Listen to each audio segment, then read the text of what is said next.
খালিদ বিন ওয়ালিদ রাদিয়াল্লাহু আনহুকে দেখেন, তিনি মৃত্যু সজ্জায় বলেছিলেন যে আমি জাহাদতু কাযা ওয়া কাযা, আমি যে কতই না যুদ্ধ করেছি আল্লাহর পথে, আমার শরীরে এমন একটা দাগও নাই যেখানে মানে একটা জায়গাও বাকি নেই আমার শরীরের মধ্যে যেখানে কোনো তরবারির আঘাত নাই বা বর্ষার ছোঁয়া নাই।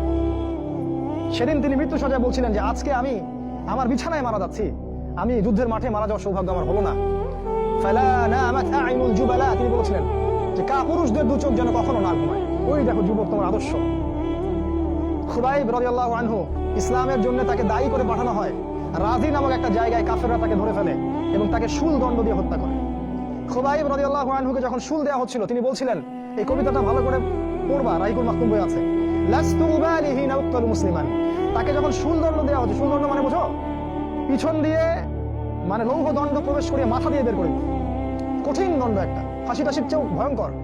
এই শুল দণ্ড তাকে দেওয়া হচ্ছে এবং বলা হচ্ছে, তুমি কি চাও তোমাকে ছেড়ে দেই আর মুহাম্মাদকে তোমার জায়গায় শুলদণ্ড দেই? কাফেররা বলেছিল। আর এই যুবক বলেছিলেন যে আমার জীবনের বিনিময়ে নবীর একটা চুলের আঘাত পাক সেটাও আমি চাই না। দোয়া করছি, আল্লাহ আমার মৃত্যুর সংবাদটা নবীকে পৌঁছে দিও। আল্লাহ পাক সেটা পৌঁছে দিলেন। রাসূল মদিনা থেকে খবর পেয়ে গেলেন যে খুবাইবকে হত্যা করা হয়েছে। তিনি তখন কবিতা আবৃত্তি করছিলেন যে লাস্তু উবালিহি নাউক্তালু মুসলিমান, আমি কোনো পরোয়াই করি না যখন আমাকে মুসলিম হিসেবে হত্যা করা হচ্ছে। আলাই জামিন কানা লিল্লাহি মাসরাই, আমাকে যেদিকেই পাশ ফেরানো হোক না কেন সেটা আল্লাহর জন্যই। ওয়াযালিকাল ইলাহু ওয়া ইয়াশা, এবং তিনি হচ্ছেন এমন ইলাহ যিনি যদি চান ইউবারিক আলা ফি কুল্লি শিলবিন মিমা শা, তাহলে তিনি প্রত্যেকটা আমার গোশত টুকরা হাড্ডির মধ্যে বরকত দিতে পারবেন। এই কবিতা বলতে বলতে তার জান চলে যায়। এই যে তোমার আদর্শ, কখনো ভেবেছো তাদেরকে নিয়ে তারা তোমাদের সুপার হিরো?